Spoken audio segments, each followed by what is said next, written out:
ìyá ọkọ ò ń ṣe ọ̀tá anybody èmi yìí ìyá ọkọ ni mí ẹ̀yin tẹ́ jókòó yìí ìyá ọkọ ni yín tẹ́ bá lọ́kùnrin ipò tí ìyá ọkọ ẹ wà tó ti ń ṣe ẹ́ bó ṣe wù yẹn ìwọ náà ń bọ̀ nípò yẹn wàá ṣe bẹ́ẹ̀ nítorí ọmọ ẹ lọ́mọkùnrin yẹn tó nífẹ̀ẹ́ ó fẹ́ mẹ́ni tó fẹ́ ó fẹ́ mọ̀ nǹkan tó ń ṣe nínú marriage yẹn ó fẹ́ mọ̀ bí obìnrin yẹn ń tọ́jú ẹ̀ ó fẹ́ mọ̀ everything tó lójọ́ mọ ọkùnrin tó lọ́kùnrin bó ṣe wáyé ọkàn wọn bó ṣe rí lélẹ̀ ọkùnrin dùn láti manipulate ọkùnrin ló mọ bó ṣe ń ṣe nínú family ẹ̀ tẹ́lẹ̀ pẹ̀lú àwọn ẹbí ẹ̀ jẹ́ kó mọ̀ ń bẹ̀ má dà sí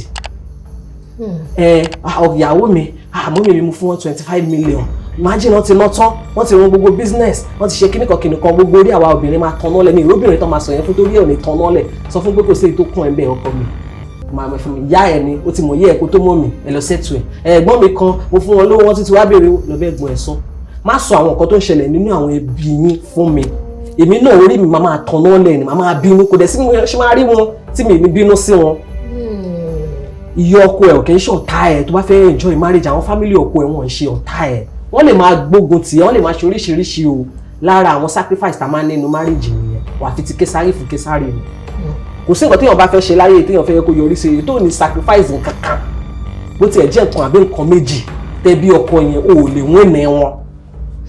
bẹ́ẹ̀ ni èèyàn lè win ní wọn èèyàn lè win ní wọn láyé. ogun kíríjì tí ò ṣe é jà yẹn sílẹ̀ wọ́n ti ẹ̀ já rárá wọn bá nǹkan tó bá lè ṣe tó máa fi máa tù wọ́n lọ́kàn ṣé bọ́pì ẹ̀ kó wá patí a fẹ́ ṣe nǹkan tètè dé lọ sanwó olópò wọ́n gan yí tọ́kí láta gbé oríṣiríṣi drinks dání mọ̀ nǹkan tí ọkọ máa ń láìkì rà fún wọn bó ṣe máa tọ́sẹ̀ lélẹ̀ àwọn gan máa sọ fún yín pé wò ó lọ́wọ́ òkè ní ẹ má fọwọ́ kan bọ́ má fọ bọ́ ẹ fọmọ mi lẹ̀ o nígbà tó ti ṣe bó yẹ kó ṣe ọpọlọ ní tó wá fẹ́ pẹ́ nu marriage tó dẹ̀ especially tó bá yẹ pọ́kọ ẹ jẹ́ breadwinner tó ti wọ́n pẹ́ rògbòlò pẹ́pẹ́pẹ́ bẹ́ẹ̀ ni tó bá yẹ kó rògbòlò pẹ́pẹ́pẹ́ má dá sí má kẹyìn sáwọn ẹbí ẹ má sọ pé ìmọ́lẹ̀ líle mẹ́tàn náà sí bẹ́ẹ̀ kò understand anything àwọn ẹbí ẹ níjọ́ lọ fèsì wọn.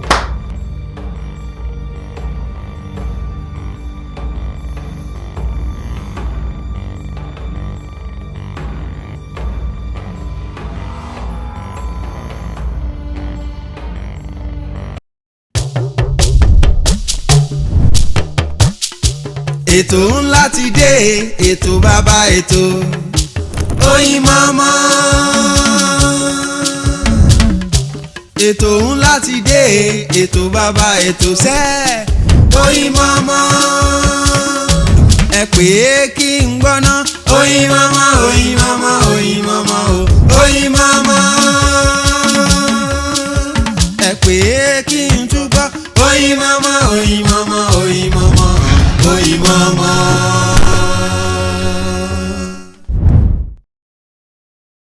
Ẹ káàbọ̀ padà sórí ètò wa Oyinmomo náà ló bọ́ sójú amóhùnmáwòrán yín fún gbogbo ẹ̀yin olólùfẹ́ wa tí ẹ ṣe darapọ̀ mọ́ wa a kí yín wípé ẹ káàbọ̀ gbogbo ẹ̀yin tí ẹ ń kan sára sí wa tí ẹ ń bá wa wò tí ẹ ń fi àtẹ̀jíṣẹ́ ránṣẹ́ sí wa ẹ ṣeun àdúpẹ́ lórí ètò lẹ́ni ẹ̀ka wa obìnrin ni mo yà sí àwa tó jẹ́ wípé Ọlọ́run gba ilé wa tuntun ilé ẹlòmíì ṣe Ọlọ́run gba ọwọ́ wa Ọlọ́run gba inú wa tún sọ̀rọ̀ tútù tún sọ̀rọ̀ pẹ̀lẹ́ fún bóyá àtọkùnrin àtobìnrin tí wọ́n bá ní gbọ́n mi sí omi òtó tó dẹ̀ fi ń yanjú lóòótọ́ àwọn èèyàn pọ̀ lóríṣiríṣi àwọn kan á máa tiẹ̀ ṣe tiwọn nínú ilé ìjọsìn wọ́n máa pè wọ́n ní counselors àwọn èèyàn kan á máa ṣe tiwọn ní aládàáni wọ́n lè pè wọ́n matchmaker wọ́n lè pè wọ́n counselor náà wọ́n lè pè wọ́n ní life coach àti bẹ́ẹ̀ bẹ́ẹ̀ lọ níbẹ̀ láti rí ìyá wa yìí bó tilẹ̀ jẹ́ wípé ọ̀nà táwọn tún máa ń gbégbá àwọn tún máa ń fẹ̀fẹ̀ sí i wọ́n á fàwàdà díẹ̀díẹ̀ sí i torí nígbà míì ìdíire láti mú un tọrọ ẹ̀yẹ̀ wọn lórí ètò Oyinmomo ẹ bá mi kí arábìnrin òrékelẹ́wà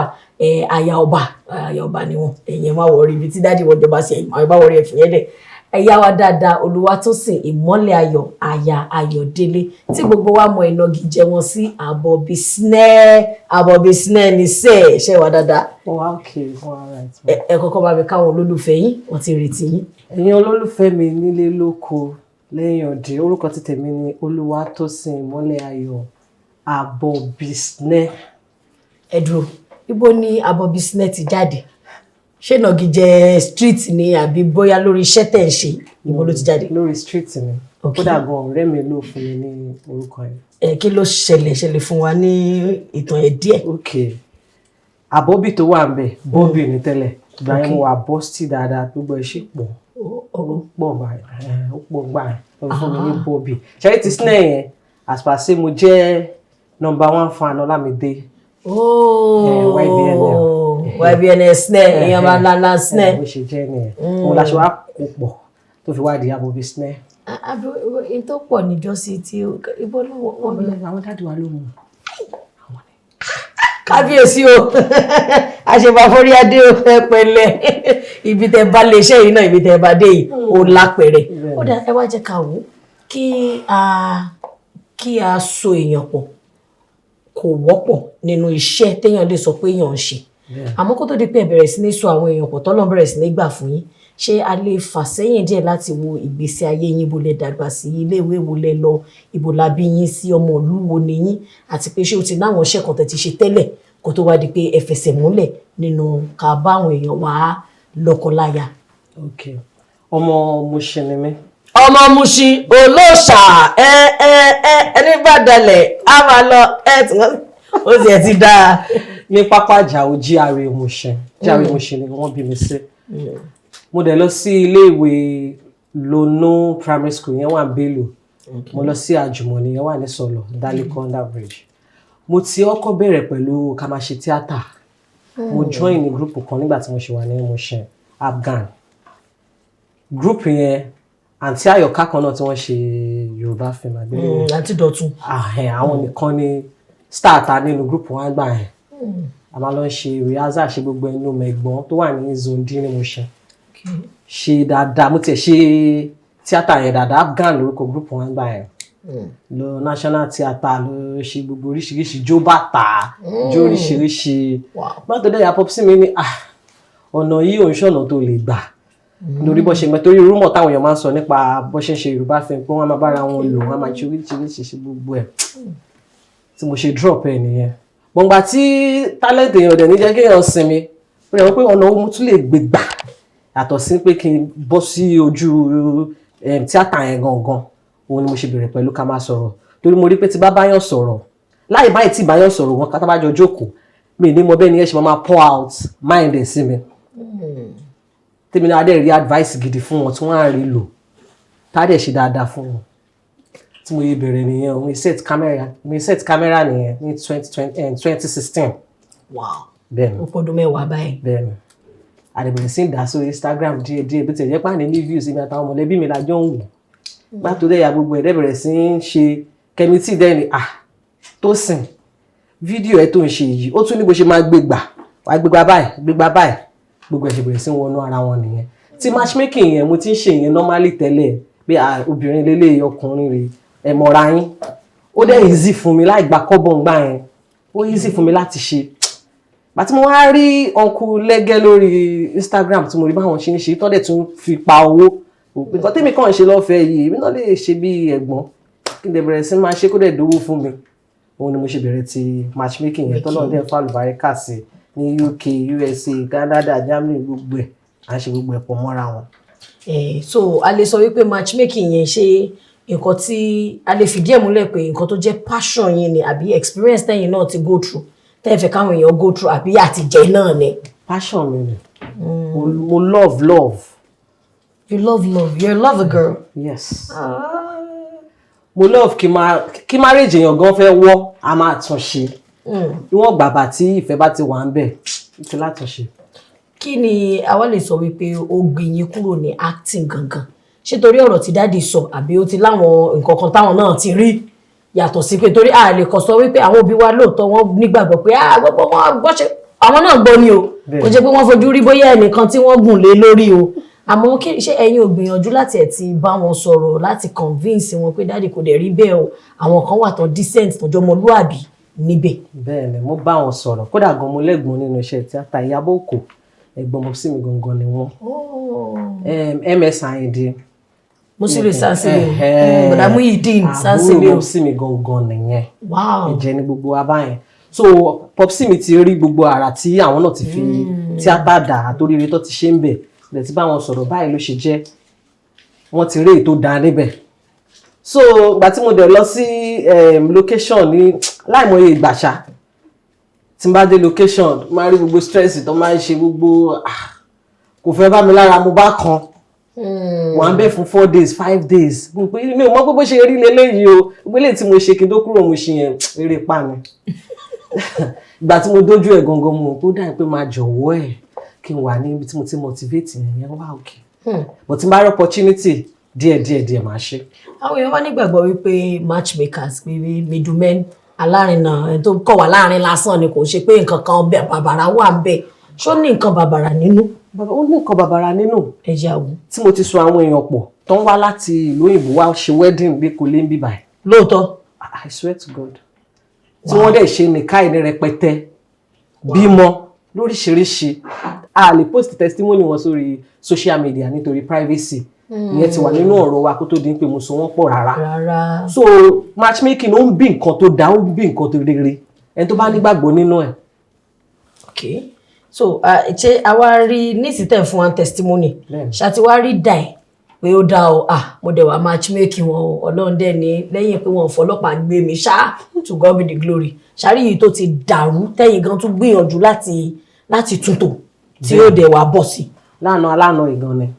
lánàá yìí ẹ pé dòru là ń try láti túntò tí ó dẹ̀ tò èyí obìnrin o lọ́ọ̀fù ọkùnrin tó wà ní Minnesota ìwọ wà ní New York ló bá kó 7 million lé lọ́wọ́ lọ́kùnrin tó ti rí sójú bọ̀ lọ́ọ̀fù yẹn rinlẹ̀ dáadáa lọ́kàn yìí obìnrin láti ọkùnrin dẹ̀ lóhun òṣè mọ́pọ̀ tí ń fi lọ́ọ̀fù jókòó ló bá ní kó bẹ̀rẹ̀ gbówó ẹ̀ lọ́kùnrin bá lóhun òmùwó lẹ̀ lọ́ bá pè mí nígbà tó fẹ́ kówó fọmọ ọkùnrin ṣó sọ fún mi ó sàn kọ́kọ́ fún mi ò bá mi sọ kí n advice ẹ love tó wà lójú ẹ̀ kí n bẹ́ẹ̀ ká kúrò lọ kí n fún ẹ ní advice obìnrin sóbìnrin ó wá délé tán wá ń pè mí ẹ̀yin nìkan náà lẹ lè gbà mí ẹ̀yin nìkan náà lẹ lè bá mi ẹ mọ̀ pé ọ̀dọ̀ yín ni mo ti pàdé ẹ ó fẹ́ borúkọ mi jẹ́ ní kíá lọmọkùnrin yẹn send owó ẹ̀ ní òru yà náà yìí.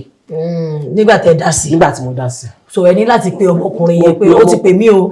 mo ní màá sọ ẹ di celeb pàpàpà gbogbo ayé á mọ̀ ẹ gbà tí bá da picture ẹ sórí social media fún ọmọlọmọ lówó ẹ ní kíá ló sanwó ẹ. ṣé àwa lè sọ pé irú àpẹẹrẹ tẹ́ múlẹ̀ ṣé a lè sọ wípé ọkùnrin yẹn ni o bóyá ọkùnrin yẹn ni o ló ní kébékébé torí bí ẹ ṣe ṣàlàyé sí obìnrin yẹn ti nífẹ̀ẹ́ obìnrin tí ò bá nífẹ̀ẹ́ ò lè fẹ́ wọn kọ̀bọ̀ kó lẹ́yìn tó bá fún gan o ò lè rómi obìnrin tó ti nífẹ̀ẹ́ tó ti gbé rẹ̀ lé lọ́wọ́ pókè èmi rèé báwo ló ṣe yẹ káwọn ọkùnrin náà máa accept àwọn obìnrin torí àwọn àgbàlagbà sọ fún wa pé n tó bá níjẹ má fi ràn mú púpọ̀ náà kí ní ilé ń bọ̀ lórí ẹ̀yin matchmakers so kí ni advice tẹ máa ń fún àwọn ọkùnrin àti obìnrin kó tẹ̀ tó di pé ẹ̀sùn wọn pọ̀ torí lóòótọ́ a lè fipá mẹ́ṣin lódò àmọ́ àtún lè fipá fún lómi nírú ọ̀rọ̀ tó ṣẹlẹ̀ báyìí. ṣe rí èyí obìnrin yẹn òun fúnra ra ìtìrí red flag láìmọye ìgbà tó ti pè mí àbọ̀ bí ọkùnrin yìí ṣe báyìí mo dé ní òkè ẹ láǹfààní láti gba ẹlòmíì lọ́wọ́ mi ẹ kàn máa stop láti máa bá ẹni tẹ́ ń bá sọ̀rọ̀ yìí ni ṣé n bá yín wẹ́ lómi àbí kí n pe ọkùnrin yìí kí n bá sọ̀rọ̀ bí báyìí lọ́yìn ṣe sóbìnrin wọ́n ní rárá o òun fẹ́ lómi kí n fún òun lẹ́lòmíì òun fẹ́ ọkùnrin yẹn mọ́ àṣé wọ́n tún ṣe ń padà ń sọ̀rọ̀ débi tó fi wá lọ kó 7.2 million naira lé lọ́wọ́ ó ní ìfẹ́ ló dá àwọn olórí irú ìfẹ́ ló control òun fún ara ìmọ̀ nǹkan tó ń ṣe gbogbo àwa obìnrin àmọ́ ọkùnrin tí ó dáa pẹ̀lú bẹ́ẹ̀ náà a máa forí ṣe fọrùn ṣe fún wọn ni ṣáàkì mọ̀ ni. ṣé wọ́n ti pè fún wa ni. kò tiẹ̀ yé mi o ẹmọ kìíní yẹn tó máa ń bá wa sọ̀rọ̀ náà ọgbọ́n yẹn ọ̀dẹ̀ wá ṣe bẹ́ẹ̀ kò lè bẹ́ẹ̀ ó sì máa ń pè é lẹ́ẹ̀kan lóṣù yẹn náà dáa. so tábà ní kàwó irú ọ̀rọ̀ tó ṣẹlẹ̀ lánàá àtàwọn irúfẹ́ bẹ́ẹ̀ báwo ló ṣe máa rí lára tiyín. ó máa ń dùn mí torí iṣẹ́ mi ló tún fẹ́ gbé fún mi ọkàn mi máa ti balẹ̀ pé mo ti máàchì ọkùnrin àtọ́bìnrin ìyẹn ti sí o tó bá ti wá padà wá tó bá ní kinní kan ṣẹlẹ̀ dẹ̀ ń pakọ̀ màá tún ẹ̀ṣẹ̀ bẹ̀rẹ̀ iṣẹ́ mi láti lọ wá irú nǹkan tó fẹ́ yẹn gangan ó máa ń bà mí nínú jẹ́ gan-an ni torí good testimony ni mo retí ẹ padà fẹ́ wá sọ fún mi pé àbọ̀ bí a fẹ́ compensate yín o ti rí bẹ́ẹ̀ o wọ́n ti fẹ́ wá mo ti fẹ́ lọ tọrọ ẹ o ẹ mọ orú nǹkan báyẹn.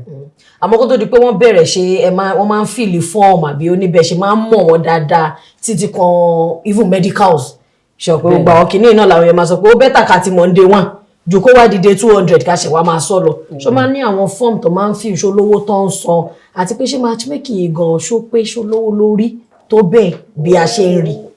àìmọ̀ pé àti pọ̀ tá à ń ṣe nísìnyí fọ́ọ̀mù wà fún wọn láti fi kódà gan tún máa pè wọ́n ṣe fídíò call bá wọn sọ̀rọ̀ bóyá ó rí o kó má lọ di wàhálà so owó ọbẹ̀ ò fi bẹ́ẹ̀ pọ̀ àlùbáríkà ni. ṣé àtiwárẹ̀ ni tó ti nàka àbùkù sí yín rí pé bóyá irúfẹ́ relationship ò dá ìwọ ló fà, ó rí pé kò dálẹ̀ tẹ́lẹ̀ ló gbé fún mi, ó rí pé kò dálẹ̀ tẹ́lẹ̀ ló introduce mi sí, bóyá yálà lọ́kùnrin àbí lóbìnrin? Rárá. Tọ́n tí ìwà bá yín jà. Tí ìwà bá mi jà. Tọ́tọ̀ ẹgbẹ́dúrà kan má bá mi jà. Amen Jesus name. Ṣé ẹ̀yin matchmakers ẹ̀ l'association? Rárá o, kódà gan a kì í bára wa sọ̀rọ̀. Kí ló dé? Ṣòro ogún òwò ni. Èmi tí ń ṣe ti pẹ́. Torí èmi wò pé gbogbo iṣẹ́ ló fẹ́ ní association ló lẹ́gbẹ́. Èèyàn lè má wá join ẹgbẹ́, èèyàn lè má darapọ̀ mọ́ ẹgbẹ́. Àmọ́ ẹgbẹ́ máa ń wà. Torí bóyá tí nǹkan bá lọ déédéé tí kíni ẹgbẹ́ aṣáwọ̀ àṣàṣọ lẹ́gbẹ́ Matchmaker Association of Nigeria. Okay, máàlù nìyẹn o, Matchmaker Association of Nigeria. Àwọn kan náà lo Manufacturer Association of Nigeria. Lẹ́gẹ́ ọba kan ti jẹ́ president yìí. Àwọn náà ni president, but ti motivational kìíní tá à ń ṣe ìyẹn wà. Ibo nìyẹn ti jáde torí ibẹ̀ náà ni mo fẹ́ mẹ́nu bá ń sìn pé motivation ṣára àwọn ìrírí tẹ̀yìn náà ti rí ṣára àwọn ẹlòmíà ní ọgbọ́lọ́gbọ́n náà làwọn náà fi ń ṣọgbọ́n ṣó láwọn èèyàn kan náà tẹ máa ń pè gẹ́gẹ́ bí àgbàlagbà tẹ̀yìn náà ń wò lókè pé bó bá tiẹ̀ fẹ́ há lọ́dọ̀ mi tí bá dọ́dọ̀ ẹni báyìí tó jẹ́ bóyá bí àwòkọ́ṣe fún mi mentor mi, báwo ló ṣiṣẹ́? Ọ̀rọ̀ motivation yìí bí ẹ̀bùn ni. Mo lè jókòó báyìí kọ́kọ́ gbé wá ni bóyá lọ sọ báyìí. Ìgbà mi máa ṣe fídíò mi máa wò báyìí máa wò pé ṣọ́pọ̀lọ tó wà lórí mi náà ni mo fi sọ irú fídíò yìí. So mo fẹ́ lè ní ẹ̀bùn ni. Èmi àti yín lè jọ máa sọ̀rọ̀ ká ní normal conversation nínú àwọn ọ̀rọ̀ tá à ń sọ máa rí point nǹkan gidi tèmi náà lè lò láti fi bá àwọn èèyàn sọ̀rọ̀ nínú ẹ̀.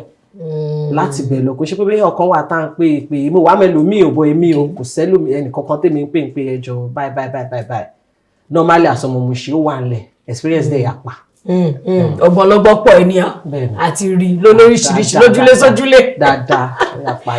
Nígbà míì a máa sọ fún yín pé àgbáwọn eléré àgbéléwò wa dẹ́rìn pòṣónú àwọn oníṣòwò èné okùn àwọn tí wọ́n ṣe alárinà tọkọtaya nígbà ìwáṣẹ̀ wá ní bóyá alárinà lè jẹ́ mọ̀lẹ́bí èèyàn tó ti rí pé Tolú ń dàgbà ń bí o Gbénga ń dàgbà ń bẹ̀ èèyàn, àmọ́ láyé òde ìsìn alárinà gan ò ní láti mọ fámìlì yín.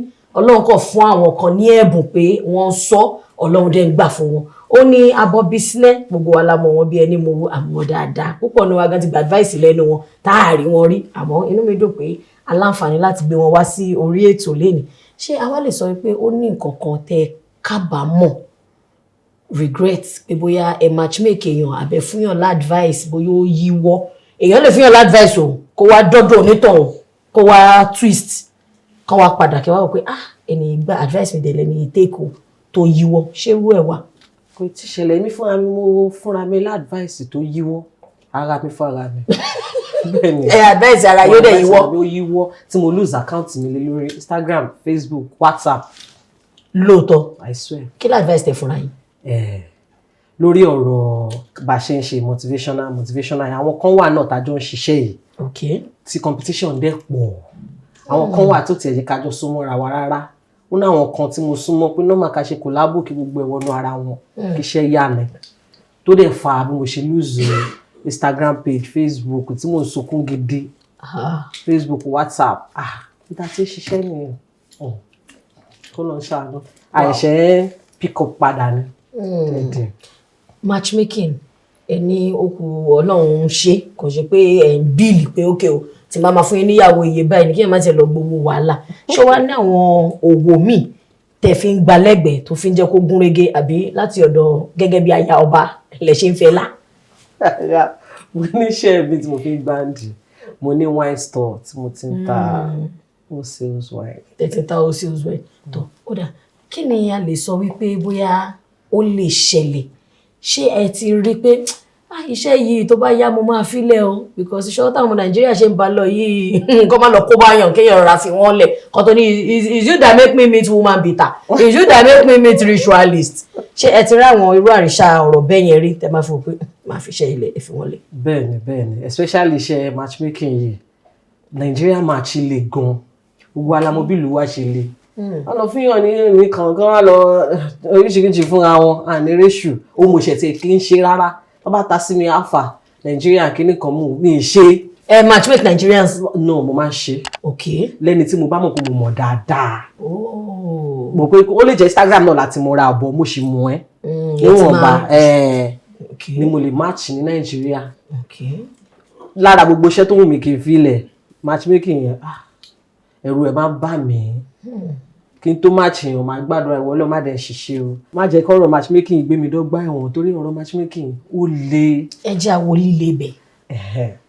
tí mo bá fúnyàn ní ìyàwó nísìn tí mo bọ́kọ sọ̀rọ̀ tí mo bá yàwó sọ̀rọ̀ tó sọ̀rọ̀ làkàyè tí wọ́n dẹ̀ fún mi ní gbogbo nǹkan tó yẹ kó fún mi nípa wọn.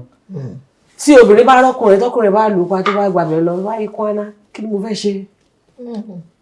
wọ́n lẹ́yìn lẹ́mú máa ń bi tàwálé. kọ́ ló má jà ṣiṣẹ́ wọn dẹ̀ ní sọ fún mi pé àwọn ní kinní lórí wọn láwọn wà òkè náà ni èèyàn tó dá làwọn obìnrin náà ní èèyàn tó dá lòun àbí kọ́ tiẹ̀ gbára wọn bírú eléyìí tó ẹ̀ṣẹ̀ ṣẹlẹ̀ lánàá lóríṣiríṣi nǹkan lè ṣẹlẹ̀ ó lè ti bẹ̀ jáde èmi wà Nàìjíríà bí mò ń pàṣẹ ní Canada mò ń pàṣẹ yan. èyí pàṣẹ rọrùn. kọ́lọ́ máa jẹ kábàámọ̀. àmín àmọ́ ó máa wù mí kí n béèrè lọ́wọ́ yín lórílẹ̀‐èdè wa yìí a mọ̀ pé ó ní bí nǹkan ṣe rí popular ọ̀rọ̀ táwọn èèyàn máa ń sọ pé pàápàá jùlọ àwọn ọkùnrin pé what do women bring to the table báwo ló ṣe máa ń rí lára yín àti pé kí ni èsì tẹrù bóyá àwa obìnrin lè máa fi dáhùn pé this is what we bring to the table. ṣe mọ̀ pé àwọn ọkùnrin mọ̀ nǹkan ta bring to the table yẹn gangan wọ́n mọ̀ bọ́ máa fẹ́ ṣe bí ọkùnrin lé wa lórí ni gbogbo alámọ̀ nǹkan tá à ń ṣe ká tó sọ̀rọ̀ a máa ti kọ́kọ́ sọ òótọ́ ọbẹ̀ fúnra wa ọ̀tá a máa sọ̀rọ̀ yẹn lẹ́nu irọ́ la máa sọ jáde ládùúrò nǹkan tóbìnrin bring to the table mo ṣe bímọ ni ọmọ mi ṣe pé 4 months ni àwọn ọmọ méjì tí mo kọ́kọ́ bí tẹ́lẹ̀ mo dá wọn bí ni bọ̀ ẹlẹ́kẹta CS mo fi bí mo dẹ̀ mọ nǹkan tí mo go through nígbà tí mo ṣe CS tán mo ẹ̀ṣẹ̀ tó wá rí obìnrin ní another mo tún rí life ní another way pé so àwa tá à ń bímọ normally tẹ́lẹ̀ àti rí nǹkan kan àwọn tó ti ṣe CS wọ́n máa jẹ́rìí sọ̀rọ̀ tí mo sọ yìí bó ṣe nágbára tó ọkùnrin tíyàwó ẹ̀ bá ti fẹ́ bímọ tó jẹ́ CS dúró ti ìyàwó ẹ̀ lọ́sípítù kò wòran má tiẹ̀ wo bó ṣe yọ ọmọ yẹn bọ́ta wo healing process gbogbo bí mental health ẹ̀ bó ṣe ń wẹ̀ fún bó ṣe ń nọra fún bó ṣe ń ṣe gbogbo oríṣiríṣi fún wo bóyá orí ẹ̀ ò ní kọ́kọ́ pé ná ìyẹn example kan ni mo ṣe sọ yẹn o mo ti sọ nǹkan oríṣiríṣi táwọn obìnrin ṣe fáwọn ọkùnrin wa àwa la máa protect yín fún yín advice tó dáa fún yín ní nǹkan oríṣiríṣi ṣe mọ̀ pé tí ọkọ bá ní ọ̀rẹ́ burúkú ọkọ wa lè máa mọ̀ pé àwọn ọlọ́rẹ́ burúkú àwa obìnrin la máa tètè mọ orú ọ̀rẹ́ burúkú ọ̀rẹ́ abunú ọ̀rẹ́ onílara tán ní bẹ́ẹ̀ náà lọkùnrin náà láwa obìnrin tàti ẹ̀ láìka máa kó èrè kwa sí wọn àwọn ọlọ́mọ ètò sọ fún wọn pé ṣe lè yọ ìṣe ọ̀rẹ́ ẹ̀ nígbọ́ tí ta máa fi tẹ́ láàmúyẹ nǹkan oríṣiríṣi bẹ́ẹ̀ tó bá ti dọ̀rọ̀ pé yàn tóbi fóbìnrin tó ní làákàyè tó bá dọ̀rọ̀ business obìnrin tó rí ẹ̀ bá pé á fọ́kọ ẹ̀ ní good advice apart from advice wáyé máa tọ́jú ọmọ dúró tí ẹ̀ káyé ẹ̀ má bàjẹ́ àìmọye ọkùnrin mi tó yẹ páyé ilé tó tẹ́lẹ̀ ó pàdé obìnrin láyé bẹ̀rẹ̀ sí polúkú muṣu ọkùnrin kan wá ní kí ni obìnrin bring to the table àwọn fúnra wọn náà mọ̀ pọ̀ ọ̀rọ̀ àgọ́ ni wọ́n mọ̀ pọ̀rọ̀ àgọ́ ni wọ́n kàn fi ń tọ́ sí wọ́n wá ẹ̀ wá wọ́n fi ń wá ẹ̀ wá ó dà àwọn obìnrin kan náà wà tí wọ́n máa ń sọ wípé ṣàmọ̀ pé lẹ́nu ọjọ́ mẹ́ta yìí náà tí nǹkan ti di wọ́lùkọlù ọ̀nà ìdá ní tó bá fẹ́ ni kò sọ ọkùnrin míì wà ìbálòpọ̀ ló ń wà obìnrin míì wà owó ló ń wá ṣé kò wá dáa kó kúkú dúnàdúrà bọ́ ibi tó bá ti wá fẹ́ dúnàdúrà ọkùnrin ẹ̀ máa ní you are asking for money obìnrin náà ní is it not what you want that you want ṣé èmi lérò wípé ẹ jẹ́ ká sàn láàrin ajẹnimí ní pẹ́kọ̀rọ̀ ìwọ ọkùnrin tó bá sọ bẹ́ẹ̀ fún ìwọ ló máa sọ pé bóyá n tí mò ń wá kọ̀ rèé o ìyàwó ni mò ń wá mi kò fọmọ rí àtẹ o obìnrin náà mọ̀ pé kí ọkọ ni mò ń wá bí owó ni mò ń wá kata síra but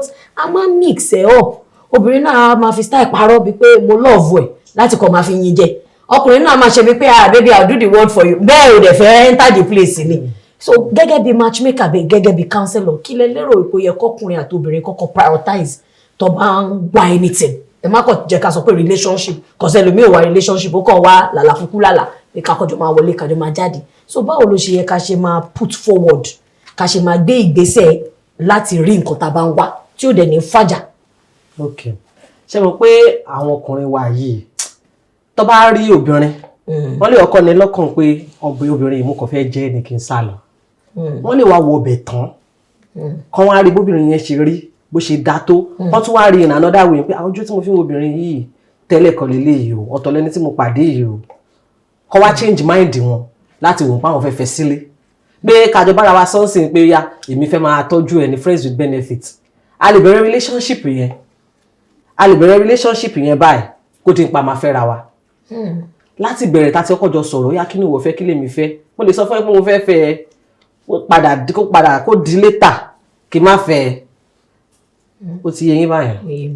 tí bá tún máa gbégbá ọ̀nà pé látàrí ọ̀rọ̀ ọkùnrin sóbìnrin a máa rí i pé lóòótọ́ kò sẹ́ni tó lè force anybody sínú marriage lẹ́nu ọjọ́ mẹ́ta yìí divorce ń pọ̀ ṣá máa sọ pé à ń wò kìíní torí àwọn èèyàn náà máa dáṣà pé àwọn ìyá wa ló gbarú ẹ o àwa ò lè gbà o bẹ́ẹ̀ nínú àwa kan ò lè gbà àwọn kan tún ṣe ìrora pé bóyá torí àwọn ọmọ torí nǹkan kan àti bẹ́ẹ̀ bẹ́ẹ̀ lọ tí èèyàn bá ti tí ọkọ àti ìyàwó bá ti wà tọmọ ti wà àárín wọn èmi lérò wípé union yẹn ti change tó bá pọ̀ mọ́ ò sí ó sì dá torí Yorùbá ní ọjà tọmọ bá ti wọ òkúta ti wọ báwo ló ṣe wá yẹ kí bàbá àti ìyá tán fẹ́ lọ lọ́tọ̀ọ̀tọ̀ tán dẹ̀ mọ̀ pé kìkìní yóò dán mọ́ báwo ló ṣe yẹ kán ṣe protect àwọn ọmọ wọn àti pé àwọn náà need protection torí tá a bá fẹ̀dí ara wa síta tẹ́ bá wo gbogbo nǹkan tó ṣẹlẹ̀ lórí social media lẹ́nu ọjọ́ mẹ́ta ìyàtọ̀ wa kan ìyàwó ẹ̀ àwọn tó lórin náà àti ìyàwó ẹ̀ baby mama oríṣiríṣi rẹ̀ wọ́n á wá kóra wọn wá sí social media yìí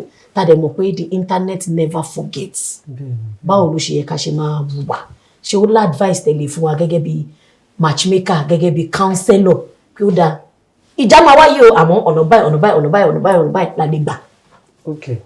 Ọkọ àti ìyàwó tó lọ́mọ tí wọn ò fẹ́ra wọn mọ́ tó ti divorce family ṣì ni wọn o torí ọmọ wà láàrin wọn wọn á wo ọlá ọmọ tó wà láàrin wọn wọn ò ní wá sórí social media wọn máa post anything àwọn àtàrà lórí social media yìí àwọn àkọ́tà fífi entertain ara wa ọ̀rọ̀ wa àti family ẹ̀ tó gbé wa òun náà a máa wà lórí bẹ́ẹ̀ a máa fọwọ́ para wa láyà a máa fọwọ́ rọ́yìn a máa fi ṣe night kí nínú yàrá tiwa yẹ̀yẹ́ là ń ṣe ká bó lè kọ advice comment section nípa post tó post nípa ọkọ ẹ kí lè tún máa fi ẹ ṣe yẹ̀yẹ́ kò sí nǹkan táwa social media fẹ́ ṣe nípa marriage àrùn ẹbí ẹ àrùn ọmọ tó bí àrùn family àwa entertain ara wa lórí social media ni ìwọ àtọkọ ẹni kẹ́ jókòó kẹ́ ronú dáadáa pé ọmọ wà láàrin wa ẹbí ṣe ni wa a lè ti ló ti lè lọ́kọ mí kébí náà níyàwó míì o ọmọ wà láàrin wa ká ti torí ìbọmọ yìí ṣe jẹ́ àti nǹkan tó máa padà rí tó bá dàgbà àgbélẹ̀dẹ̀ ti dàgbà ká má fẹ́ra wa ṣẹ̀sìn lórí social media tó dáwà táwọn social media nífẹ̀ẹ́ anybody ju ara wa lọ. òun lẹ ti gbọ́ èmi láìkì pé Abbobysneh òkú ọ̀rọ̀ ni o ó fọ́ gíláàsì lóòótọ́ wọn láwọn tó wà lórí social media wọn nífẹ̀ẹ́ ara wọn ju ara wọn lọ wọn nífẹ̀ẹ́ anybody ju ara wọn lọ tó bá dẹ̀ fi ipò ṣèfẹ́ lọ pàtẹ ara ẹ̀.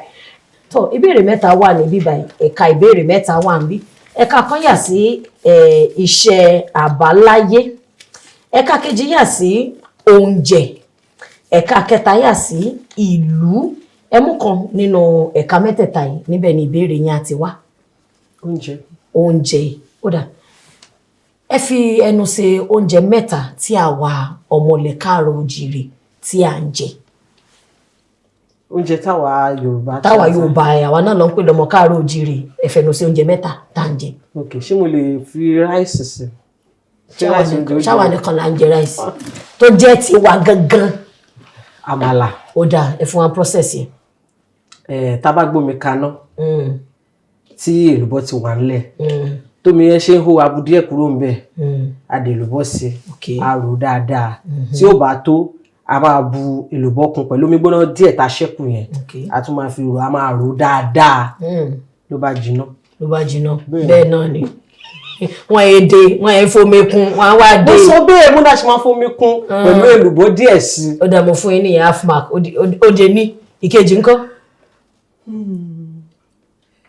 àwọn oúnjẹ òyìnbó yẹn mọ̀ pé Nàìjíríà tà wá. lẹ́dẹ̀ẹ́ sọ Yorùbá lẹ́nu báyìí ẹ lè fọbẹ̀ náà sí o oúnjẹ wa náà ni. ok ọbẹ̀. ó dà. irú ọbẹ̀ soup gangan sorry. súùpù gangan súùpù dẹ̀ yàtọ̀ sí stew ó dá mò ń gbọ́ yín. ọbẹ̀ bí ọbẹ̀ táwọn fi jẹ àbàlà tí mo sọ yẹn. ok. bá ti gbé epo sórí iná tó ti gbá tá ti lọ àtàlẹ̀. irú ọbẹ̀ wo gan la fẹ́ sè náà. omi ọbẹ̀ táwọn fi jẹ àmàlà. ok. tá ti gbé epo sórí iná ata ti wà ńlẹ̀ bí ẹja lẹ fẹ́ lo ẹran o abẹ́ fi rú sí ni o àti dàrú sí tépo bá gbá àmàdà ta sí. Okay, mo ń gbọ́ yín. Tepo yẹn bá ti gbá, a máa data sí. A máa feel, a máa bọ̀, a máa jẹ́ kó gbóná kó hó dáadáa. Tó bá ti wá hó, bóyá ẹran la fẹ́ kó sí, ẹran tá ti bọ̀ ni, bóyá ẹja tá ti ṣàn ni, a máa dà sí. Ṣé ti rí pé ẹ ti bẹ̀rẹ̀ láti ẹ̀yìn. Ẹ ti máa kọ́kọ́ sọ fún wa pé a máa kọ́kọ́ bọ ẹran. Ọmọ pa ọmọ bọ ẹran, ṣé máa jẹ ẹran tútù ni? Ẹ ṣe rò pé lómi ṣe mo yò. Ẹ tó pé nu ata ẹlẹ́ran á ti bọ̀. Ó máa yí. Abbobysneh, ẹ wá jẹ́ kí n béèrè lọ́wọ́ yín.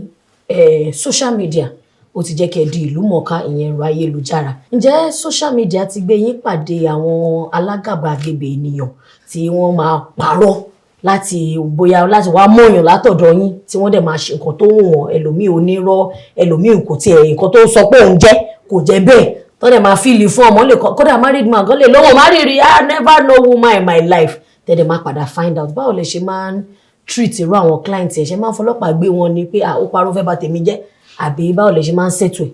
Kó tó di pé mo match wọn, màá ti máa sọ fún wọn lẹ́yìn ìgbà tó bá fill gbogbo fọ́ọ̀mù tí wọ́n fẹ́ fill. Bí tẹ́ bá ṣe yàmàyàmà abẹ́ fuck up lásán, ṣé mo lè sọ fuck up ṣá? Tẹ́ bá ṣe yàmàyàmà tẹ́ mú lè rí yín ṣe. Tẹ́ pé gbogbo nǹkan tẹ́ kọ sínú fọ́ọ̀mù yìí kò rí bẹ́ẹ̀. Ẹ fẹ́ di celeb ni o. Ẹ fẹ́ di celeb tí gbogbo àwọn blogs á máa post yín. Pẹ̀lú bẹ́ẹ̀ náà wọ́n á tún ṣe bẹ́ẹ̀ o. Tàbá wá lọ bá wọn sọ̀rọ̀, wọ́n á pè, wọ́n á ṣàlàyé, ẹ má dá lóhùn, ìran ló ń pa, màá tún ṣe conference call pẹ̀lú wọn.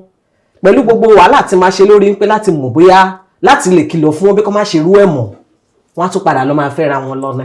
Kí wá lè rí wàhálà tẹ̀ ń ṣe? Bẹ́ẹ̀ lọ́rọ̀ ọ̀rọ̀ ọkùnrin àti obìnrin ó ní béèyàn ṣe lè dá sí wọn. Ẹ jẹ́ àwọn. Nígbà tí obìnrin bá bá mi sìn tó sọ fún mi pé ọkùnrin yẹn ò rí bí ó ṣe sọ pé òun rí, tí mo dẹ̀ dá sí, tí mo try láti settle ẹ̀, èèyàn ọkùnrin kílé tẹ yẹn ń parọ́, ẹ nídìí láti parọ́ tóbìnrin bá láìkì yín, tí ò bá dẹ̀ láìkì yín a máa wẹ́lò míì fún yín. Pẹ̀lú gbogbo wàhálà yẹn tó bá tún ṣe wù wọ́n o, wọ́n á padà pera wọn, wọ́n á yanjú ẹ̀ pẹ̀lú gbogbo rọ́tọ́jọ́ pa fúnra wọn, wọ́n á jọ bẹ̀rẹ̀ all over again. Ó dẹ̀ wọ́n pọ̀ dáadáa náà àwọn máàcì tí máa ń ṣe báyìí. Tóbìnrin náà wá parọ́, má ti pe obìnrin, àwa obìnrin ò lè, má ti pè wọ́n lórí fóònù tó gbóhùn mi tí mo bá wọn sọ̀rọ̀ on the street level. Àbọ̀bí mo wà nílé ọkọ, mo kàn fẹ́ máa yọ kìíní yẹn jẹ náà, wọ́n máa drag mi mà, mi nílé fún yín léèyàn, wọ́n máa drag mi lórí social media. Ẹni tó wà nílé ọkọ. Tó wà nílé ọkọ. Ẹ ti rí rí. Ṣebí matchmaking ni privacy everything, mi ní láti wá máa pariwo pé mi ti drag anybody lórí ọ̀rọ̀ matchmaking. Bọ̀ wá ìtọ́ṣe wá ń parọ́ because ẹni tó wà nílé ọkọ tàbí ẹni tó níyàwó tó dẹ̀ wá ń parọ́ fún un iṣẹ́ ọmọ pé èèyàn náà fẹ́ kó bá ní. Èèyàn ni wọ́n á lọ́kọ̀ àwọn ṣe gbá ọkọ̀ àwọn ló pa gbogbo àwọn tó kú Nàìjíríà tá àmẹ́ni tó pa wọ́n, kò sí kan tó ní sọ̀tán. Bẹ́ẹ̀ tí bá ti lè bá wọn sọ̀rọ̀ lórí fóònù, wọ́n á jẹ́ kọ́kọ́ wọn tutù kára wọn balẹ̀ fúnra wọn láwọn ní nǹkan fẹ́ yọṣẹ́ yẹn jẹ ni, nǹkan fẹ́ ṣeré pa díẹ̀. Àwọn èèyàn. Ó dà, mo fẹ́ béèrè lẹ́nu ọjọ́ mẹ́ta kan ẹ jáde fún àwọn ọmọ ṣẹlẹ̀. Kí ni wọ́n ṣe fún yín? Ẹ láwọn kan kàńdá nínú rẹ̀ sì ni wọ́n ṣe gbá ó ṣàgbọ̀n. Mo mọ̀ pé bóyá nígbà mi èèyàn lè má lè sọ bó ṣe wù kó sọ tó lórí social media torí àwọn kankan allegedly. Àmọ́ kí ni ọ̀rọ̀ tó ṣẹlẹ̀? Ṣọ́rọ̀ tẹ gbọ́ tán gbé wá bá yín ni àbí èyí tó ṣẹlẹ̀ sí yín tẹ fojú ara yín rí? Àwọn èyí tó ṣẹlẹ̀ lórí social media ni. Èmi tèmi o, mi ò nífẹ̀ẹ́ sí kéèyàn máa wá sórí social media máa sọ̀rọ̀ nípa ìjọ mímọ́ tó rọ́mọ sẹ̀lé ni wọ́n bí mi síbẹ̀ ni. Ìgbà kan ti wà rí tí lady kan gbé tó bí ìmọ̀ bóyá ó wọ aṣọ àwọn oníṣẹ̀ṣe lọ sí church àbí nǹkan kan ṣàṣẹlẹ̀ lórí oníṣẹ̀ṣe nígbà yẹn mi ò rántí ọ̀rọ̀ yẹn dáadáa bẹ́ẹ̀ mo á dá sí fúnra mi ni mo pera mi padà ń pé tá bá tiẹ̀ máa sọ̀rọ̀ nípa ìjọ mi tá máa correct ra wa nù ìjọ mi wọn kò ń ṣe lórí social media láti gbà yẹn lèmi náà ti wá bọ́ta láti máa tako anybody tí n bá rí tó sọ̀rọ̀ nípa ìjọ mímọ́ ló tún fẹ́ẹ́ di wa síta tí nǹkan kan bá ṣẹlẹ̀ nípa ọmọ ṣẹlẹ̀ lórí social media tó bá ká ẹ lára ṣẹlẹ̀ pọ̀ gan yapa lọ from one church to another kò gbéṣẹ́ yẹn fúnra ẹ̀ kò máa lọ máa sọ fún wọn níbẹ̀ ẹ lè ráwọn tí wọ́n lọ sáṣọ ara kọ́ wá sórí social media wá sọ̀rọ̀ nípa ìjọ wọn nípa nǹkan tó ṣẹlẹ̀ nínú ìjọ wọn tí ò dáa tí mo ṣe wà yìí tí bá fẹ́ tẹ́ kíkọ̀ mú aláṣọ ara kan kí bẹ̀rẹ̀ sí ní máa bú lórí social media mo mọ bí àwọn ọmọ ìjọ yẹn ṣe máa dín pẹ̀lú mi torí wọn fi ìjọ wọn ó lè dá ó lè má dá bọ̀ nínú ìjọ wọn náà ló ti mọ̀ bọ̀ kò ń ṣe títa wa mọ̀ ṣẹlẹ̀ a fẹ́ ṣe fídíò ẹ̀ a fẹ́ gbé wá sórí social media ká máa fẹ́ra wa ṣẹlẹ́yà ni ẹ tó bá dẹ̀ tó àṣírí ìjọ mímọ́ àṣírí ẹ̀gùn ò ní bò ó bẹ́ẹ̀ ni. tó lákòótán kí ni òtítọ́ kan tó korò táwọn èèyàn ń fẹ́ gbọ́ nípa ìfẹ́ àti matchmaking tẹ́ ẹ mọ̀ pé àwọn èèyàn ń fẹ́ gbọ́ òtítọ́ tó korò ni. ok òtítọ́ tó korò nípa ìfẹ́ yẹn mo máa mú wọnú marriage gangan. òun ni ti ọ̀rọ̀ ìyá ọkọ. ìyá ọkọ òun ṣe ọ̀tá anybody. èmi yìí ìyá ọkọ ni mí, ẹ̀yin tẹ́ jókòó yìí ìyá ọkọ ni tẹ́ bá lọ́kùnrin. ipò tí ìyá ọkọ ẹ wà tó ti ń ṣe ẹ́ bó ṣe òun yẹn, ìwọ náà ń bọ̀ nípò yẹn. wàá ṣe bẹ́ẹ̀ nítorí ọmọ ẹ lọ́mọkùnrin yẹn tó nífẹ̀ẹ́, ó fẹ́ mẹ́ni tó fẹ́, ó fẹ́ mọ̀ nǹkan tó ń ṣe nínú marriage yẹn, ó fẹ́ mọ̀ bóyá obìnrin yẹn ń tọ́jú ẹ̀, ó fẹ́ mọ̀ everything tó rójọ́ mọ́ ọkùnrin tó rọ́kùnrin bó ṣe wáyé ọkàn wọn bó ṣe rí lélẹ̀. ọkùnrin dùn láti manipulate, ọkùnrin ló mọ bó ṣe ń ṣe nínú family ẹ̀ tẹ́lẹ̀ pẹ̀lú àwọn ẹbí ẹ̀, jẹ́ kó mọ̀ ń bẹ̀ má dà sí. ìyàwó mi àmọ́ mi mú fún wọn 25 million, imagine wọ́n ti ná tán, wọ́n ti run gbogbo business, wọ́n ti ṣe kíníkan gbogbo orí àwa obìnrin máa tanná lẹ̀, mi ìróbìnrin tó máa sọ yẹn fún torí ẹ̀ ò ní tanná lẹ̀, sọ fún pé kò sí èyí tó kún ẹ̀ bẹ́ẹ̀ ọkọ mi. màmá fún mi ìyá ẹ̀ ni ó ti mọ̀ yé ẹ̀ kó tó mọ̀ mi ẹ̀ lọ sẹ́tù ẹ̀. ẹ̀gbọ́n mi kan mo fún wọn lówó, wọ́n ti wá béèrè lọ́bẹ̀ ẹ̀gbọ́n ẹ̀ sọ. má sọ àwọn nǹkan tó ń ṣẹlẹ̀ nínú àwọn ẹbí yín fún mi. èmi náà orí mi máa tanná lẹ̀ ni màá bínú, kò dẹ̀ sí mi ṣe máa rí wọn tí mi ní bínú sí wọn. ìyá ọkọ ẹ̀ ò kì í ṣe ọ̀tá ẹ̀, tó bá fẹ́ enjoy marriage àwọn family ọkọ ẹ̀ wọ́n ń ṣe ọ̀tá ẹ̀. wọ́n lè máa gbógun tì ẹ́, wọ́n lè máa ṣe oríṣiríṣi o. lára àwọn sacrifice tá a máa ń nínú marriage nìyẹn, wà á fi ti késàrì fún késàrì ni. kò sí nǹkan téèyàn bá fẹ́ ṣe láyé téèyàn fẹ́ yẹ kó yọrí sí tó ní sacrifice nǹkan kan bó tiẹ̀ jẹ́ nǹkan àbí nǹkan méjì tẹ́bí ọkọ yẹn ò lè win ní wọn. bẹ́ẹ̀ ni èèyàn lè win ní wọn, èèyàn lè win ní wọn láyé. ogun kíríjì tí ò ṣe já yẹn sílẹ̀, wọ́n ti ẹ̀ já rárá. wọn bá nǹkan tó bá lè ṣe tó máa fi máa tù wọ́n lọ́kàn ṣe bọ́pì ẹ̀ kó wá pàtí a fẹ́ ṣe nǹkan tètè dé lọ sanwó olópò wọ́n gan yí tọ́kí láta gbé oríṣiríṣi drinks dání mọ̀ nǹkan tí ọkọ máa ń láìkì rà fún wọn bó ṣe máa tọ́sẹ̀ lélẹ̀ àwọn tó máa sọ fún yín pé wò ó lọ́wọ́ òkè ní ẹ má fọwọ́ kan bọ́ má fọ bọ́ ẹ fọmọ mi lẹ́ o nígbà tó ti ṣe bóyá yẹ kó o ṣe ọpọlọ ní tó wá fẹ́ pẹ́ nu marriage tó dẹ̀ especially tó bá yẹ pọ́kọ ẹ jẹ́ breadwinner tó fi wọ́n pẹ́ rògbòlò pẹ́pẹ́pẹ́ bẹ́ẹ̀ ni tó bá yẹ kó rògbòlò pẹ́pẹ́pẹ́ má dá sí má kẹyìn ẹ̀ sáwọn ẹbí ẹ̀ má sọ pé ìmọ́lẹ̀ líle fẹ́ tán lọ sí fẹ́ yẹ kó understand anything àwọn ẹbí ẹ̀ níjẹ́ ó lọ fèsì wọn bó ṣe jẹ́ nù. tó nínú ọ̀rọ̀ yín sìn ẹ ní àwọn ẹbí ọkọ ẹ̀ wọn kì í ṣọ̀tá ẹ̀ ṣọ́ gbọ́dọ̀ wá jọ̀rọ̀ èèyàn torí àwọn kan náà ní they are not your friend, your husband's family is not your friend, kò ní dandan kó má búrò ọkọ ẹ̀ lọ́rẹ̀ẹ́, kò ní dandan kó mẹ́gbọ́n ọkọ ẹ̀ lọ́rẹ̀ẹ́, ibo la wá fẹ́ dúró sí. yóò máa wà láàrin méjì ni mo lè pè yín lọ́rẹ̀ẹ́ mi kẹ́ bá jọ̀rẹ́ mi bò máa ń mọ̀ bá ara mi lọ́dọ̀ yín. nǹkan tí yóò lè ṣe nípa àwọn ẹbí ọkọ nìyẹn òní tó bá ti ní lọ́kàn kó fẹ́ sọ wọ́n dọ̀tà ìwọ ogun òní nísinmi bọ́ ṣe báyìí wà láwọn ni borí fún ẹ̀ wá ní àwọn ẹbí ọkọ mi tún ti sọ fà sí mi tó bá fẹ́ kọ́kùn ẹ balẹ̀ kó rí tiwọ́ gan free kó bá lè ro nǹkan gidi kó bá lè move forward wàá yọ́nú sí wọn tó bá ṣe anything káwọn kún páwọn ẹbí ẹ ló ṣe ẹ kí wọ́n gan ba lè rí ilé ayé kó ba lè rí ìdùnnú nínú marriage tó wà yẹn.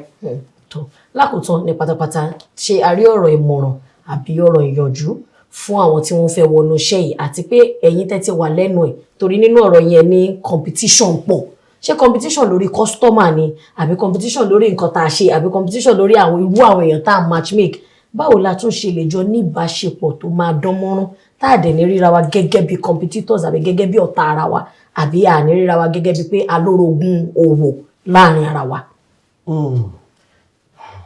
ṣe rí ọ̀rọ̀ pé competition gbogbo ẹ̀ láàrin gbogbo ara wa yìí àwọn tí wọ́n wò wá ló máa ń fà á àwọn gangan ló fà á ìyàwó fans àwọn viewers wa kò ṣe pé bóyá àwa gangan là ń ríra wa là ń bára wa já o èèyàn kan lè pè mí nísìnyí kó ní kí n wo èèyàn kan nú àwọn tá a jọ ń ṣe motivation tí ò rí pé kinní kan ṣe gbá ó ṣẹlẹ́dẹ̀ ìgbà tí mo pè báyìí ló sọ nípa ẹ̀ ibi tí wàhálà ti máa ń jáde nípa competition ẹ̀ òun ló ní views jù ọlọ́run mu wọ́n ti jẹ gbogbo àkáǹtì ẹ̀ òun ló ṣe kinní kan òun ló mọ̀ ọ̀rọ̀ sọ̀jọ́ àṣegbà àṣàyà gbàǹgbà wọ́n tún máa record àwọn colleagues wa fún wa ká máa gbọ́ gbogbo nǹkan tí ẹni sọ pa ìwọ náà lélẹ́rẹ́ ẹ ti understand ẹni tó bá fara balẹ̀ I understand gbogbo àwọn tó ń pè ẹ́ lamẹ́ríkà tó ń pè ẹ́ London tó ń pè wọ́n wà abroad wọ́n wá bèbí kan tó máa pè Nàìjíríà tó máa bá rojọ́ 1 hour ibẹ̀ ni wọ́n ti máa kóríṣiríṣi sí ẹ lórí tí wọ́n náà máa rá àwọn colleagues ẹ̀ as pé ẹjọ́ ń bára yín fa ẹjọ́ ṣe competition tí ó sì ń bẹ̀ so everybody fara balẹ̀ tó bá fi pé wọ́n pè ẹ́ pánsìn bọ́yìn pé Germany ló ń pè ẹ́ Toronto ló ń pè wọ́n ti pàwá kan náà bẹ́ẹ̀ rí kò sẹ́ni tí wọ́n ń pè nu gbogbo wa kò dẹ̀ sẹ́ni tí wọ́n ń fún lówó nu gbogbo wa bó ṣe jẹ́ nìyẹn. tó ìmọ̀ràn fún àwọn tó bá fẹ́ wá wọnú iṣẹ́ yìí kí làwọn kan tó yẹ kí wọ́n ní kó tó di pé wọ́n máa pera wọn ní matchmaker alárinà tàbí counselor. àwọn tó bá fẹ́ wọnú iṣẹ́ motivation yìí kàn farabalẹ̀ gidi gan ni o má sáré lé followers ọ̀rọ̀ tó bá sọ tó bá ṣe ní làákàyè sí àwọn tó ní làákàyè á wá wọ́n á follow ẹ má ti torí àwọn máa bẹ́ kiri from one motivational speaker to the other bí kò bẹ̀rẹ̀ sí ni máa lọ máa mú content oní content wọ́n á ju ọ̀fà fún okay. Motivation industry náà lọ́fà. Àwọn èrè àti átà nìkan ni. Nǹkan tó bá ti láṣeyọrí nínú alógún. Tọ́ mo fẹ́ fi àsìkò yìí dúpẹ́ lọ́wọ́ yín pé nínú àìráyè yín wáyé àti wá dá wa lóhùn. How is motherhood new, at least you are still a new mother, fresh mother. Ó dùn bàjẹ́. Àmọ́ láwọn tó ń kún yín lọ́wọ́. Ìyẹn ló tún máa ń jẹ́ kó rọrùn fáwọn obìnrin. Àwọn dáàdì náà dẹ̀ ṣe normal. Wọ́n understand pẹ̀lú yín. Torí àwọn ọkùnrin wa ń gbà mí bẹ́ẹ̀ ṣe sọ ó dáa kó máa wọnú delivery room. Torí gbà mí wá ó kẹ́ra náà ṣàràkí. Ẹni Ṣàngó bá tọ́jú ẹ̀ bọ̀lẹ̀. Bàbá ńlá kú bàbá tó bí ìyá láyé ò ní jẹ́ bá wọn bọ́ba kò so. Tó ẹ jẹ́ ká ṣe báyìí. Láti ọ̀dọ̀ aláṣẹ àtolùdarí iléeṣẹ́ AK Media Concept tí wọ́n ṣe agbátẹrù àtònígbọ̀wọ́ ètò Oyinmomo. Wọ́n ní ẹja ńlá la gbé wá ṣábọ̀ bí wá easy bẹ́ẹ̀ yẹn ni torí a mọ̀ pé ó ti tó bí ìgbà díẹ̀ kan tàti ń wá yín nínú àìráyè náà lè fi àyè lẹ̀ láti wá dáwọn olólùfẹ́ yín lọ wọ́n lẹ́bùn yín kéré o ṣé kẹ́ bá wa fìfẹ́ gbà á o. ẹ ṣé gan ni o gbogbo ẹ̀yin tí Oyinmomo TV ẹ ṣé gan ni o iléeṣẹ́ yín á túbọ̀ máa gbòòrò sí i gbogbo àdáwọlé pátálá yọrí sí eré o ẹ ní kábàámọ̀ lórí gbogbo nǹkan tẹ́ ń ṣe o lágbára Ọlọ́run. Ṣé ti introduce àwọn èèyàn rẹ̀ tán sideline yín bóyá wọ́n fẹ́ ṣe wedding wọ́n ti débi wedding wọn wàá pè yín mọ́. Bẹ́ẹ̀ni báwo lè ṣe fi bí ọ̀rọ̀ matchmaking ṣe dùn mọ́ mi tó ṣe wùn mí tó kí n máa match èèyàn mo máa match àwọn èèyàn for free now tí mi ní gbà kankan tẹ́lẹ̀ mi ń gbà nǹkan tẹ́lẹ̀ àwọn èèyàn náà lọ advice mi ni pé ó lè máa gbà nǹkan ó tún máa tibẹ̀ náà máa rí tọrọ kọ́bọ̀ mo match àwọn èèyàn kan ní ẹ má dẹ̀ ń dárúkọ state yẹn àwọn bíi méjì bẹ́ẹ̀ yẹn ni tí mo yẹ match wọn tán ni wọ́n account mi lọ ní 2024 yẹn ní towards December bọ́ ti wá mi káàkiri ìgbà tó yá tí mo ṣe another account ni wọ́n wá bá mi pé àti fẹ́ra wa kódà gan àti wá Naija wá ṣe gbogbo ètò bá ní òkè mo bá bọ́kọ̀ sọ̀rọ̀ náà pé congratulations kódà gan wọ́n ní àwọn ti heavy pé baby ti wà ń bẹ̀ ọkọ ò reply mo wá congratulate ni pé at least match yìí successful ní lórí sí eré wọn rí bá lọ sọ fúnyàwó ọkọ yín wọn reply ọkọ àwọn ò lo Instagram báyẹn ọkọ àwọn ò láìkó máa ṣáàtì kò tiẹ̀ láìkí app ọ̀hún má sọ fún wọn pé app yìí mà ní mi àti ọkọ yín fi ń sọ̀rọ̀ dáadáa tẹ́yìn gan fi wọlé wá o same app yìí tí mo dẹ̀ ti fún yàn ní èèyàn mo ti fún wọn léèyàn méjì before ẹ̀yin tí wọn ò dáa kí tó kan ẹ̀yin ó kàn yín gbogbo ẹ̀jìn náà tó ń sọ kutu ọ̀wọ́ ẹ ní wọn like Instagram dansa kí n. wọn like Instagram àbí wọn like mi mọ́. like mi mọ́ ẹ̀rù dẹ̀ ń bá wọn náà ni wọ́n lọ fún wọn lẹ́lòmíì ìdẹ̀ lè ṣe irú ẹ̀ ó ti successful ọmọ ti wọ̀ gbogbo ẹ̀ ti wọ̀ kò ń ṣe pé ní kankan tẹ̀ ṣe tí ò ẹ̀ tún lè fọwọ́ owó ilé tẹ̀kọ́ fúnra yín. bẹ́ẹ̀ni tó ẹ̀yin yẹn wá lórí ètò Oyinmomo wọ́n ní kì í dùn púpọ̀ ṣókí báyìí lọ́bẹ̀ oge mo lérò wípé iye tá a ti gbọ́ lé nítorí wọ́n ní téèyàn bá ń fà níwájú ẹ rántí pé èèyàn kan náà ń fà lẹ́yìn téèyàn bá ń fà níwájú téèyàn kan náà ń fà lẹ́yìn bóyá ó máa gún régé àmọ́ téèyàn kan bá ń fà níwájú tẹ́ni tó wà lẹ́yìn tí ò bá fà kò sí bó ṣe fẹ́ dùn àti pé àwa tá a jọkùnrin àtobìnrin tá à ń fojú sọ́nà fún nǹkankan ẹ jẹ́ ká wà nínú òtítọ́ torí òtítọ́ ló lékè irọ́ ò níbi tó fẹ́ gbẹ́ níbọ̀dì dé ọfà àtèpè ló máa padà múlẹ̀ torí tó bá lọ bóbìnrin tó ní mi ò má rírí tó dẹ̀ jẹ́ pé létí kún tó ìyàwó ilé wa fi style gbọ́ tó wá pẹ̀lú àbọ̀ bíi pé ìwọ ló fọkọ mi lóbìnrin ṣẹ̀mọ̀ pọ̀ fà ni ṣẹ̀mọ̀ pé wàhálà ò ní ṣẹlẹ̀ sí wa ẹ̀yin wọn lórí ètò Oyinmomo orúkọ tèmi Oyípadà Olúwadámilọ́lá ọmọ Bánirẹ́ jẹ́ ká fi ìdùnnú àti ayọ̀ pàdé níjọ́ mìíràn mo fẹ́ sọ fún yín pé àwa tá jẹ́ òbí ẹ̀jọ́ ojúṣe kan ṣoṣo ni táìtù tó tá a gbé yẹn àkọlé tá a gbé yẹn òbí ojúṣe kan ló fún wa ojúṣe yẹn dẹ̀ ni wípé ká tọ́jú àwọn ọmọ tí Ọlọ́run yọ̀ǹda fún wa lóòótọ́ àwa la wá àwọn ọmọ yẹn dọ́dọ̀ Ọlọ́run tọ́lọ́run fi yọ̀ǹda fún wa because èèyàn méjì tí ò bá ṣe ṣáàṣì kò sí bọ́lá ṣe fẹ́ ṣàmì sí but ìbọn tẹ́tí gbéra yín wọlé tẹ́tí ṣe ṣáàṣì ẹjíjọ́ mi ṣẹ́yìn ganan-kú ẹgẹ́ ẹ̀ tiẹ̀ ọlọ́dẹ wò pé okay fine it's okay blender kọ́lẹ̀ expect television so èyí tí ó wà lẹ́yìn kẹjọ mójútó kó lè dá náà ni ṣe àwọn pé táwọn kan bá tọ́mọ tiwọn tẹ́yìn kan ò bá tọ́mọ tiyín àwọn tọ́tọ̀ yẹn á pàdé àwọn tí wọn tọ́ báwo ló ṣe máa wá rí bó ṣe wà náà nìyẹn ojúṣe gbogbo wa ni wọ́n ní ojú mẹ́rin ló ń bímọ ìgbà ojú ló ń wò ẹ jẹ́ ká ṣe àtúnṣe níbi tí ó bá kù díẹ̀ káàtó sí gẹ́gẹ́ bí òbí kí ìlọsíwájú kó lè bá àwọn ọmọ wa náà ní ká lè jèrè wọn gbogbo wa la máa jèrè àwọn ọmọ wa lágbára Ọlọ́run ó dìgbà o.